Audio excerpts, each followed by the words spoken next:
मैं हूं सुनील यादव और आपका स्वागत है गुरुग्राम के अपने पहले वेब न्यूज चैनल में, जहां दिखाई जाती हैं खबरें आपके शहर की। रविवार का कोरोना अपडेट हमारे पास आ गया है। आप लोगों को बताएंगे कि गुरुग्राम में जो रविवार को केसेस आए हैं वो किन किन इलाकों से आए हैं। सबसे पहले एक खबर और आप लोगों के साथ शेयर करना चाहेंगे हम इस बुलेटिन में, वो ये कि बहुत से लोगों के पास एक खबर वायरल हो रही है कि आने वाले कुछ दिनों में जो कंटेनमेंट जोन है, जहां पे ज़्यादा आउटब्रेक हुआ है, वहां पर जिला प्रशासन के द्वारा पूर्ण लॉकडाउन लगाया जाएगा।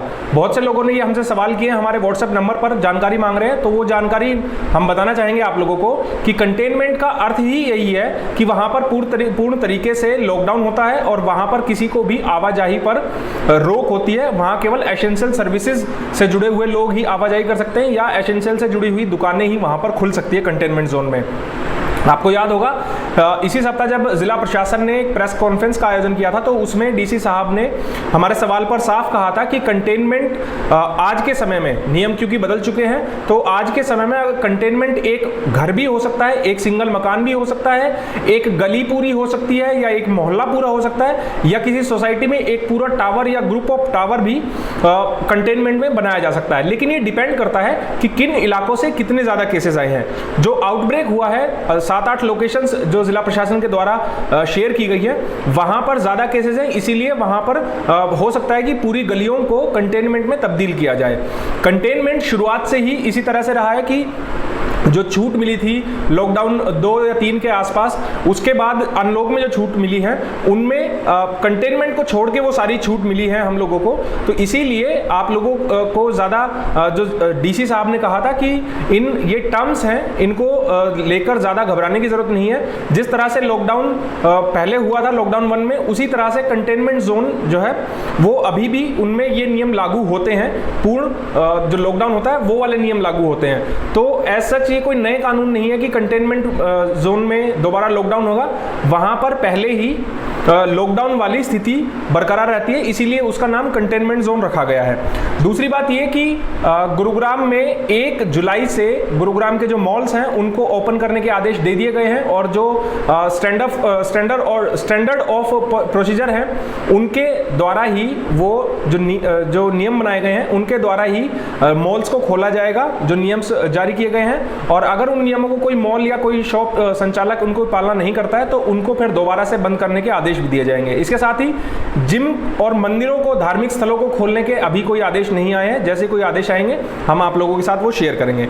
अब आपको जानकारी देते हैं गुरुग्राम में रविवार को कोरोना की क्या डिटेल्स हैं, वो डिटेल्स आप लोगों को बताते हैं। रविवार को कुल जो नए केसेस आए हैं उनकी संख्या 88 है, 88 नए केसेस आए हैं। इसके अलावा 279 व्यक्ति ठीक भी हुए हैं, 279 व्यक्ति ठीक हुए हैं रविवार को, और 1 व्यक्ति की मौत हुई है। अब कुल आंकड़े की अगर बात करें तो गुरुग्राम में 5158 कुल कोरोना केसेस हो चुके हैं। इसके अलावा एक्टिव केसेस की संख्या 1327 है और डिस्चार्ज होने वालों की संख्या की अगर बात करें तो 3747 डिस्चार्ज होने वालों की संख्या है। और अब तक कुल कोरोना से मरने वालों की जो संख्या है वो है 84। अब बात करते हैं अब तक गुरुग्राम में कुल कितने सैंपल लिए गए हैं। अब तक गुरुग्राम में 30,106 व्यक्तियों के सैंपल लिए गए हैं, जिनमें से 23,991 व्यक्तियों की रिपोर्ट्स नेगेटिव आई है। जो डिटेल्स हमारे पास सरकारी आंकड़ों में आई है वो डिटेल्स आप लोगों को बता रहे हैं।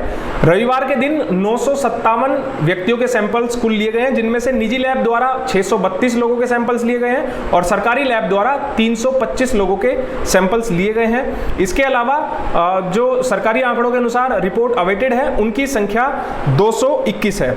अब आप लोगों को बताते हैं कि जिनकी मृत्यु हुई है रविवार को, उनकी उम्र लगभग 64 साल की थी और डीएलएफ फेज 3 के वो रहने वाले थे। अब बात करते हैं गुरुग्राम की किन किन सोसाइटीज से केसेस आए हैं रविवार को, वो डिटेल्स आप लोगों को बताते हैं। जो हॉटस्पॉट निकल कर आया है मानेसर एरिया हॉटस्पॉट निकल कर आया है। यहाँ पर हेरिटेज विलेज रिसोर्ट है जहाँ पर 7 व्यक्ति कोरोना पॉजिटिव निकले हैं। ये जानकारी हमें नहीं मिल पाई है कि ये 7 व्यक्ति इस रिसोर्ट में काम करते हैं या यहाँ ठहर रहे हैं या यहाँ पर आइसोलेशन में है, इतनी जानकारी हमें मिल पाई है। हेरिटेज विलेज रिसोर्ट मानेसर से 7 व्यक्ति कोरोना पॉजिटिव हैं। इसके अलावा श्री कृष्णा रेसिडेंसी सेक्टर 39 और ओपल साउथ एंड सेक्टर 49, इन दोनों सेक्टर्स से 3-3 व्यक्ति कोरोना पॉजिटिव पाए गए हैं। इसके अलावा Universal City sector 30, Exclusive Floor DLF phase 5, Malibu Town, Ridgewood Estate DLF phase 4, Valley View Estate Gwal Pahari. इन सोसाइटीज से 2-2 व्यक्ति कोरोना पॉजिटिव पाए गए हैं रविवार को। इसके अलावा जहां से एक व्यक्ति कोरोना पॉजिटिव मिले हैं उन सोसाइटीज के नाम आप लोगों के सामने मैं गिन देता हूं। Eden Villa Sushant Lok phase 3, Mayfield Garden sector 51 Sushant Lok 1, E Space Nirvana Country sector 50, DLF Ultima sector 81, DLF Park Place sector 54, Grand Mansion Rosewood City sector 49, South City 1, City Heights sector 39, Raheja Atharva sector 109, Saare Homes sector 92, Vatika India Next, Hamilton Court DLF phase 4। इन सभी इलाकों से एक व्यक्ति corona positive पाए गए हैं रविवार को। अब आपको बताते हैं सेक्टर्स का हाल। सेक्टर्स में कहां से आए हैं। सेक्टर 1 मानेसर और सेक्टर 9, इन दोनों सेक्टर से 2-2 व्यक्ति कोरोना पॉजिटिव पाए गए हैं। इसके अलावा sector 7 extension, sector 8 Manesar, sector 10A, sector 22, sector 23, sector 24, sector 38, sector 51 और सेक्टर 52, इन सेक्टर से एक व्यक्ति कोरोना पॉजिटिव पाए गए रविवार को।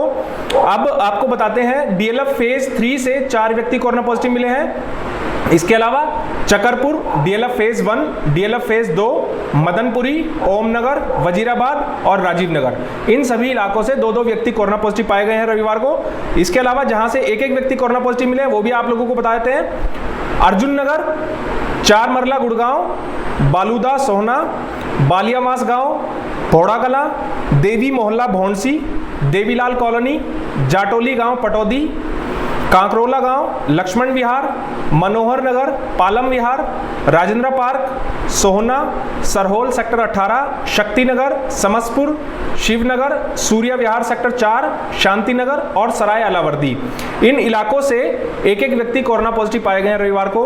अब अंत में आप लोगों से अपील यही कि अगर आप घर से बाहर निकल रहे हैं तो सोशल डिस्टेंसिंग की खास पालना करें, मास्क का इस्तेमाल करें, इसके अलावा आप सैनिटाइजर का इस्तेमाल करें। घरों में आपके अगर 10 साल से कम उम्र के बच्चे हैं या 65 साल से ज़्यादा के बुजुर्ग हैं तो उनको घरों से बाहर ना निकलने दें। गर्भवती महिलाएं उनको घरों से बाहर ना निकलने दें, इनका खास ख्याल रखें। और पब्लिक प्लेस में आप जा रहे हैं तो सोशल डिस्टेंसिंग की खास पालना आपको करनी चाहिए। आप लोगों से रिक्वेस्ट करेंगे कि आप इस खबर को शेयर कर दीजिएगा ताकि ज़्यादा से ज़्यादा लोगों के पास सही जानकारी सही समय पर पहुंच पाए। नमस्कार।